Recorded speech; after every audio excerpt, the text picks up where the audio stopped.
one thing that I wanted to clear up and I wanted to apologize is for sometimes when I get excited, I talk too much. So I'm like from one extreme to another. Sometimes I don't talk enough, but then when I start talking, I can just like talk a lot. And so I noticed Why are on you one of our apologizing? because on one of our videos, we were sharing what our majors were. And while you were trying to tell everyone what your major was, I was like, I was like, you got your master's? But I don't think people heard what your major was, your undergraduate major. So I wanted you to go Oh, ahead and talk about your oh, undergraduate major. that's okay. I didn't even notice. Well, see, when I start talking, I'm afraid I'm gonna lose everybody's attention because I watch when I see myself, I'm like,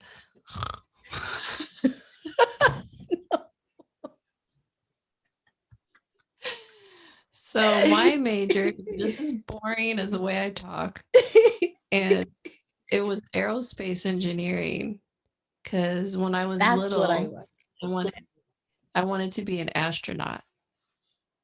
So, See, and I almost cut you off again. You said you wanted to be an aerospace engineer. And I was like so impressed. I was like, I didn't hear why. And it's because oh you wanted to be yeah. an astronaut. No way. I didn't know Yeah. that. Yeah, What? I did. But then at the time that I graduated, I was into music already. I had my EMI publishing deal and the aerospace industry had dropped. So nobody was hiring Mm-hmm. anyway. So I ended up going into music, which was better, I thought. Uh-huh. And I That's never interesting. got That's back into aerospace. mhm. There's a connection there because when I was in high school and my dad was like filling out all these different schools for me. He had me apply to the Air Force Academy because he thought it would be really cool if I could be an officer. And I guess Mm, if I went to the Air Force, I could have been an astronaut, huh? yeah. My dad wanted me to go to the Air Force and become an officer too. He thought it would be great to see me in a uniform. Yeah, like I don't know. Your dad and my dad are very similar because actually he wanted me to be an engineer, and I was just like, but I don't know what they do. I didn't really understand the field Yeah. at the time. So I was like, what I do know and what I know I'm good at is math. So I was like, I'll just go math and just whatever happens, happens. Yeah. And then Math. music happened. I know. Same here. My mom's the one that got me into engineering because I didn't know what it was. I was like, okay, Mhm. if you say so. But then as I got older, my dad wanted me to go into music because he said that's what you really love. And he said, why aren't you in music? But Mhm. I was listening to reason, I guess, quote unquote. Right. And that was kind of like the two warring factions in my life as well. I knew that I loved music and dance from the time that I was about 16. Hmm. But both my parents are very practical. My mom was a teacher, and then my dad he was in the Marines, and then he was a prison guard, and then he became a bridge painter. So just very practical, handle business, and singing and dancing did not fit into that realm. So Hmm. I kind of like pushed all that down, until I got to college. Then I was like, woohoo, I'm free. But you still majored in it was math and was it computers? It's, it was called Math and Computational Sciences, which it does include computer programming. Okay. And because that was the practical side, that was my upbringing. So I wouldn't dare. Well, I didn't think even within myself, I didn't think that it was very practical to major in dance. I think had I done it sooner, had I gotten involved sooner Hmm. as a teen or a young person, Mhm. then that would have been the path for me. But I didn't really start exploring music until I got to college. By then, the whole practical aspect was deeply ingrained Mhm. in me. So I was like, get my math degree and then I'll just do music on the side. And then Yeah. the side took over. Yep. Well, I think we got lucky in that way because a lot of people that I see out there that are successful at it were kind of brought up from their parents as children to go in the direction of entertainment. It's Mhm. not as if they decided later, oh, I think I'm going to be a singer. Yeah. Their parents actually molded them in that direction. Right. Like Right. Bruno Mars. I was watching the video and he was 5 years old on Arsenio Hall Are you singing serious? Elvis. Cry all the blues I've been so lonely, baby. I've been so lonely. I've been so lonely, I could die. All the I probably saw that episode, Yeah. not really realizing that that's who that was, because when Arsenio came out, that was like every night. I mean, Yeah. you had to watch Arsenio to see who was on. I know. Wow, I didn't know that. Wow. Well, it paid off for him. I hope he loves it. Because I was looking at, I just saw a clip of Justin Bieber, and I guess he was getting a new tattoo. And my daughter's been kind of like telling me what I guess he's been going through lately, dealing with fame since he was like a little kid. Mhm. And he doesn't seem happy. No. It's sad. And then like Juice World, another singer, rapper singer that my daughter was listening to, he ended up overdosing on the very drugs that he talked about. Like he rapped about the Mhm. battle that he had with drugs, and he always talked about, they were going to take him out, and it came true. It's like a lot of these successful artists, very often what makes them successful are the demons that they fight. And then Yeah. they're not happy even though they're successful. And that's Oh, sad. remember I was telling you about the celebrity ghost stories? Yeah, oh yeah, yeah. Well, there's one with Shaka Khan, Hmm. and she talks about how she started touring at, I think she said 16, and it was just men in the Hmm. band. They were pretty protective. So she was saying how it was a lonely life Hmm. because they would make her go to her room and then she had to stay there and she didn't have any friends or family with her.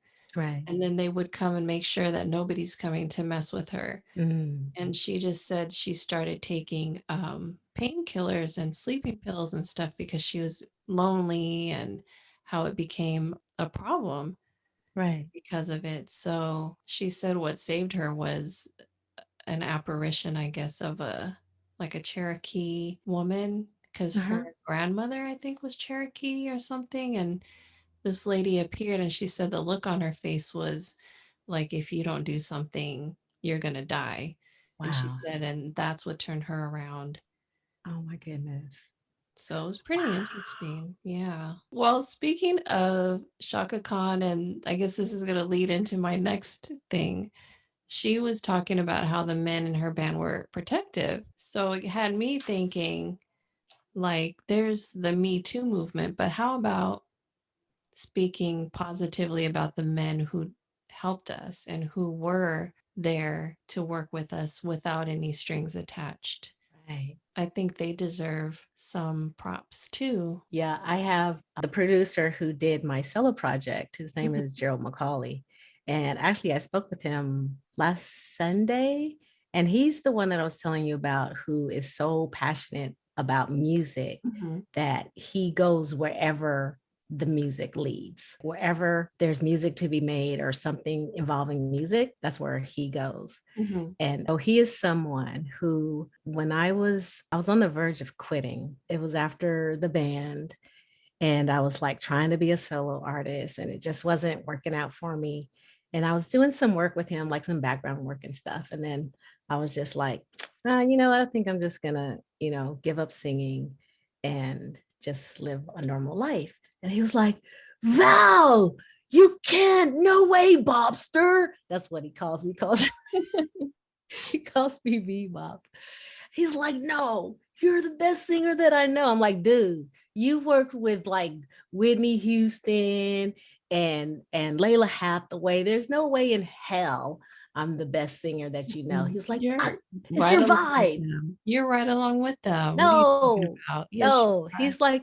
He's like, it's your vibe. It's your vibe. You got this thing. You got this thing. And I'm like, yeah. And then so he was like, we're gonna do a record. And so through the course of over a year and a half, he put together this ensemble project called Urbal.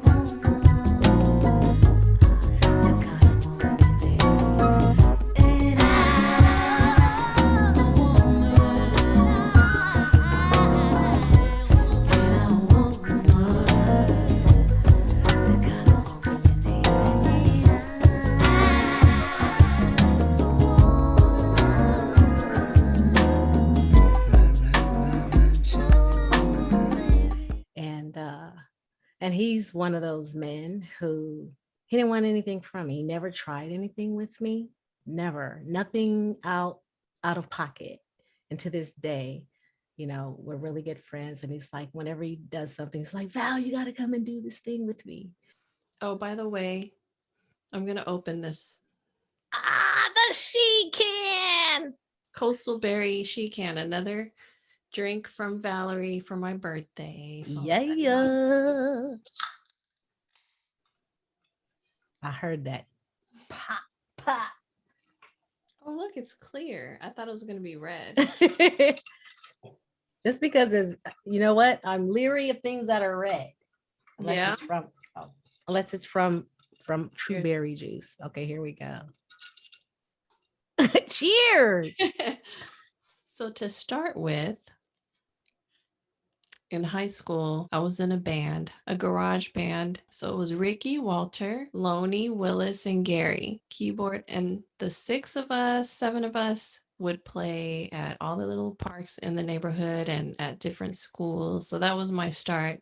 Mhm. And they were all like, every time they went to play basketball, Leah, come on, let's go play, or come join us, we're gonna go eat. You know, it was just hanging out with them. Never anything else, which I like.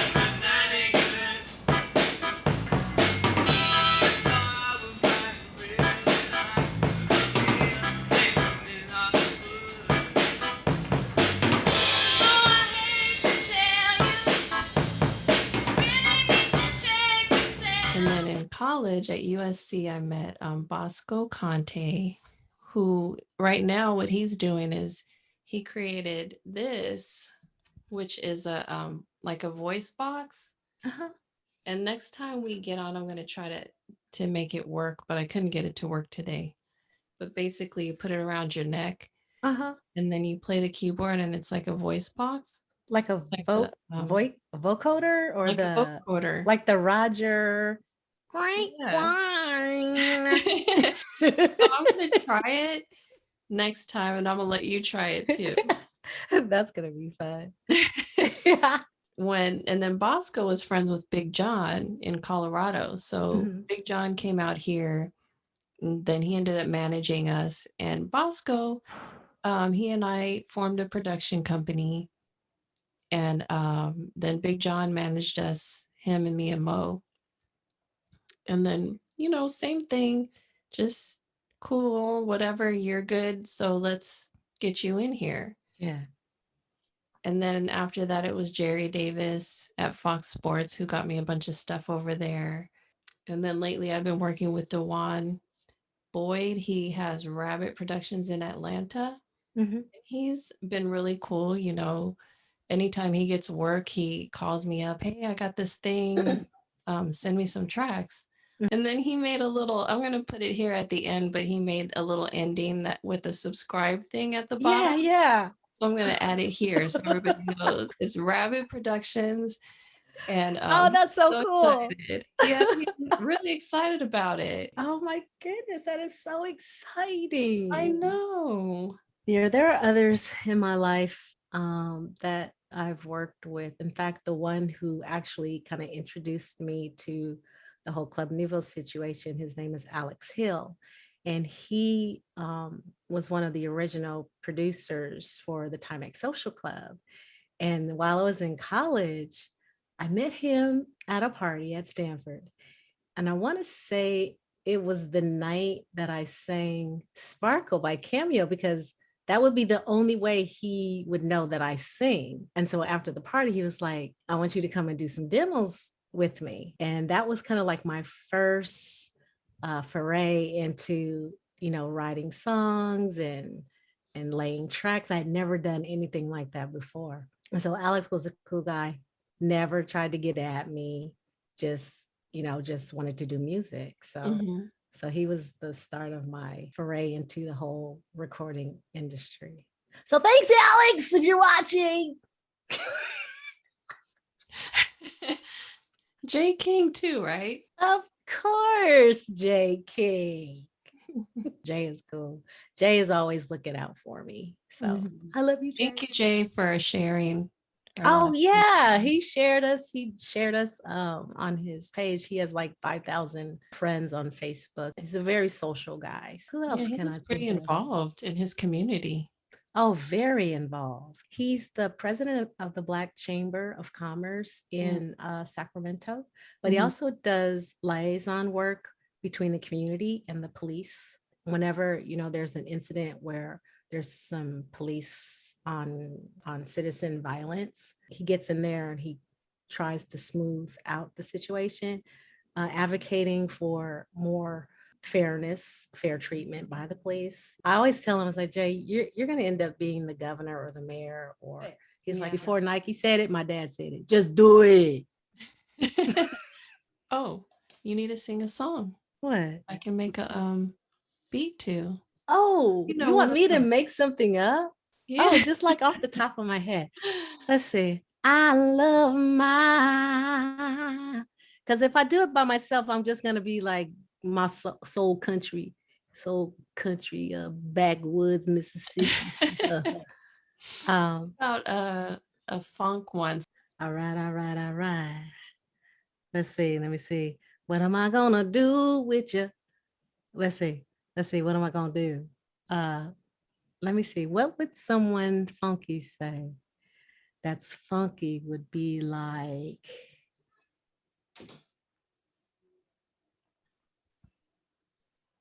Okay, I'm trying to find something. Okay. I got my lava lamp on, baby. I'm gonna let you know what you want. I got my lava lamp on, baby. I'm gonna let you know what I want tonight. Baby, got my lava lamp on.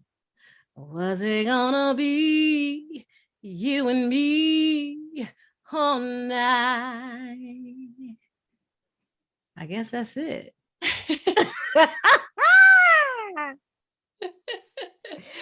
Got my lava lamp on. Okay. Now, see, I'll go Mavis Staples on you, because that's so weird. Because I knew of Mavis Staples, growing up, but it wasn't like I vibed on her. And then like as a teenager, it was all like funk and R&B and this and that. But it's like as I've gotten older, I like fall. It's like my default is to go back into like that old school soul. You gave me my first taste of love. You put me in a groove, and all I could think of were your sweet lips. I don't know why. That's my default. I grew up on samba, Brazilian samba, and Portuguese music.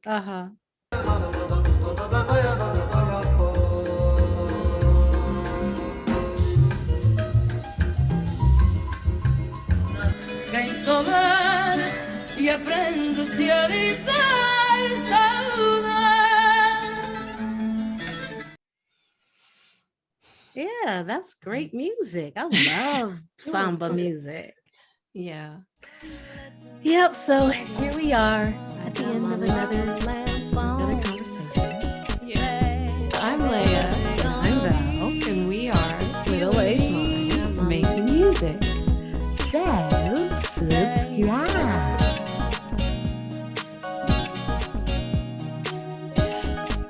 See you later. Wrong finger.